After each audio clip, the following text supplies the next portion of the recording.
UPSC Telugu medium prepare అయ్యే అభ్యర్థుల కోసం ఒక సూపర్ 6 ప్రోగ్రామ్. సో ఈ సూపర్ 6 అంటే ఏంటి అంటే మొత్తం ఒక 6 రకాల అంశాల మీద ఫోకస్ చేయాల్సినటువంటి ఆస్పెక్ట్స్. అంటే there should be a balanced preparation between prelims, mains, optional and Telugu medium along with the interview.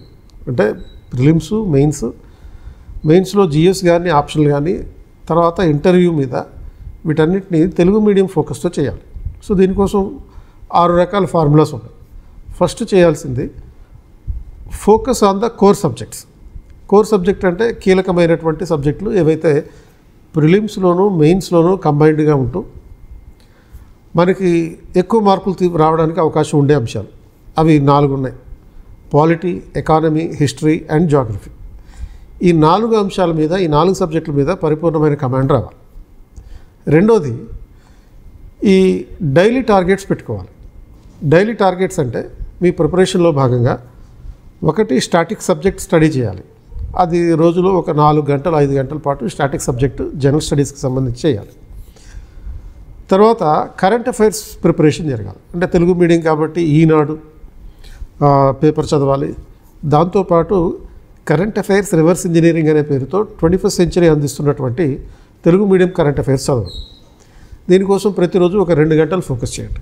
అంటే ఒక 4 అవర్స్ స్టాటిక్ సబ్జెక్టు, 2 అవర్స్ ఏమో కరెంట్ అఫైర్స్.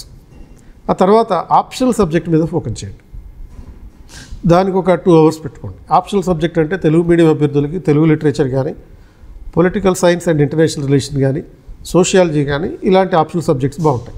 ఈ ఆప్షనల్స్ మీద నేను సపరేట్గా మరో వీడియో చేస్తాను. తర్వాత రోజు కనీసం 1 అవర్ పాటు ఆన్సర్ రైటింగ్ ప్రాక్టీస్ చేయండి. ఇంకొక 1 అవర్ పాటు ప్రిలిమ్స్ ఎంసీక్యూస్ ప్రాక్టీస్ చేయండి. సో ఇది డైలీ టార్గెట్స్ పెట్టుకోవాలి ఈ కోర్ యాక్టివిటీస్కి సంబంధించి. ఇక మూడోది రివిజన్ సైకిల్. అంటే organise your calendar into various phases.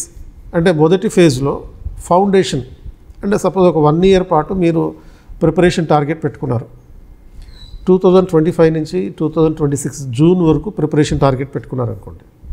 మీ మొత్తం ప్రిపరేషన్ని 3 దశలుగా డివైడ్ చేయండి. ఈ ప్రతి దశని 4 నెలల పాటుగా డివైడ్ చేసుకోండి. మొదటి దశలో ఫౌండేషన్ ఫేజ్. ఈ ఫౌండేషన్ ఫేజ్లో ఒక 4 మంత్స్ పాటు మీ ప్రిపరేషన్కి సంబంధించి, కోర్ సబ్జెక్ట్కి సంబంధించి చేయాల్సినటువంటిది ఎన్సీఆర్టీ బుక్స్ చదవాలి. ఎన్సీఆర్టీ కంపల్సరీగా చదవండి. ఎన్సీఆర్టీ మీకు ఇంగ్లీష్లో ఉంది, అర్థం కాదు అనుకుంటే దానికి అనుబంధంగా ఎస్సీఆర్టీ, తెలంగాణ గవర్నమెంట్లో కానీ ఏపీలో కానీ ఎస్సీఆర్టీ పుస్తకాలు ఉంటాయి. ఆ 10th క్లాస్ బుక్స్ చదవండి. దాంతోపాటు కొన్ని బేసిక్ బుక్స్ చదవండి. సో బేసిక్ బుక్స్కి సంబంధించి గతంలో ఒక వీడియో చేశాను. ఒకసారి తెలుగు మీడియం పుస్తకాలకు సంబంధించి అదొకసారి ఆ వీడియో చూడండి. ఆ వీడియో లింక్ డిస్క్రిప్షన్లో ఉంటుంది.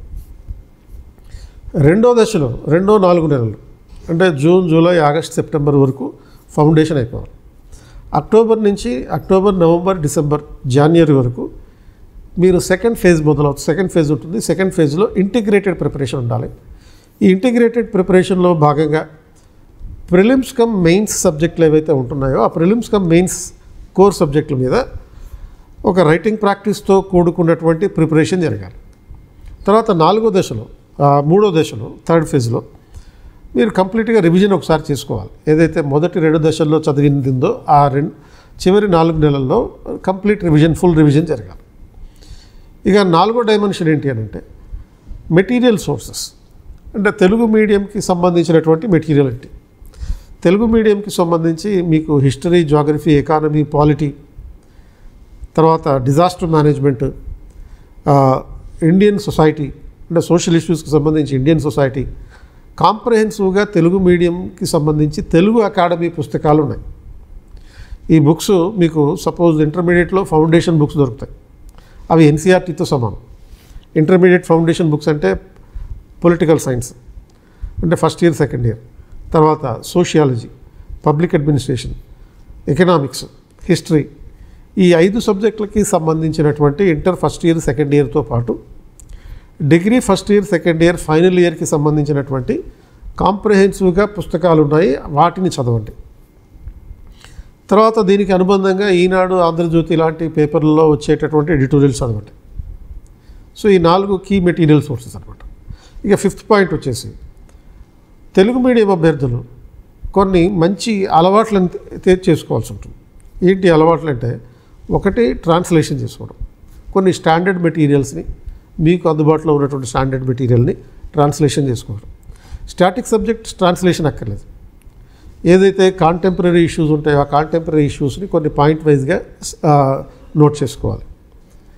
ఆ నోట్స్ ఎలా రాయాలో, నోట్స్ ఎలా తయారు చేసుకోవాలో కూడా నేను మరో వీడియోలో చెప్తాను, తెలుగు మీడియం కోసం పర్టికులర్గా. రెండోది, డైలీ ఆన్సర్ రైటింగ్ కనీసం ఒక 1 అవర్ పాటు జరగాలి. మూడోది, మీరు చదువుకున్న దాన్ని మీ గ్రూపుల్లో డిస్కస్ చేయండి. ఓన్లీ సబ్జెక్ట్ అంటే సబ్జెక్ట్ మాత్రమే డిస్కస్ చేయండి. సబ్జెక్టు దాటి సినిమాల గురించి, క్రికెట్ గురించి డిస్కషన్ వెళ్తున్నప్పుడు వెంటనే రూత్లెస్గా ఆ డిస్కషన్ కట్ చేయండి. తర్వాత ప్రతి వారం ఒక రివిజన్ డే పెట్టుకోండి at the end of the week. అంటే మండే టు ఫ్రైడే ఈ మేజర్ సబ్జెక్టులు చదువుతూ, సాటర్డే దాని మీద పూర్తిగా రివిజన్ చేసి, సండే రోజు దాని మీద టెస్ట్ రాసే విధంగా పెట్టుకోండి. సో ఇది 5వ అంశం. ఇవి మంచి హ్యాబిట్స్ అన్నమాట. అంటే ఒక తెలుగు మీడియం టాపర్ అవ్వాలంటే మీకు ఉండాల్సినటువంటి కంపల్సరీ హ్యాబిట్స్. ఇక 6వ పాయింట్, ఒక మాక్ టెస్ట్ రాయడం అనేటటువంటి దాన్ని కంపల్సరీగా అలవాటు చేసుకోవాలి. మాక్ టెస్ట్ రాయడమే కాకుండా దాని మీద డిస్కషన్ ఉండాలి. అంటే ప్రతిరోజు ఒక 1 అవర్ పాటు టెస్టులు రాయడం, అంటే ఆన్సర్ రైటింగ్ ప్రాక్టీస్ చేయడం, ప్రతి వారాంతంలోనూ ఒక టెస్ట్ రాయడం. ఇది కాకుండా ప్రతి 15 రోజులకు ఒకసారి, లేకపోతే ప్రతి 1 మంత్ ఒకసారి ఒక మాక్ టెస్ట్ చేయడం. సో దీనివల్ల ఏమవుతుందంటే మీకు రైటింగ్ ప్రాక్టీస్ పెరుగుతుంది, స్పీడ్ పెరుగుతుంది, ఆలోచనల ఫ్లో పెరుగుతుంది, స్వతంత్రంగా ఆలోచించగలిగేటటువంటి సామర్థ్యం పెరుగుతుంది. అలాగే ఎగ్జామ్ హాల్లో క్వశ్చన్ని మెరుగైన స్కిల్స్ ద్వారా ఏ విధంగా హ్యాండిల్ చేయొచ్చో అర్థమవుతుంది.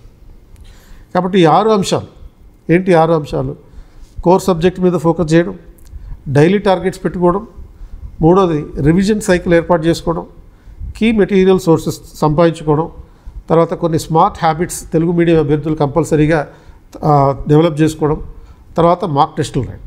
ఈ 6 అంశాల మీద చేస్తే ఈ 6 పాయింట్ ఫార్ములా ఆధారంగా, ఈ సూపర్ 6 డైమెన్షన్స్ ఆధారంగా తెలుగు మీడియంతో కూడా IAS సాధించవచ్చు.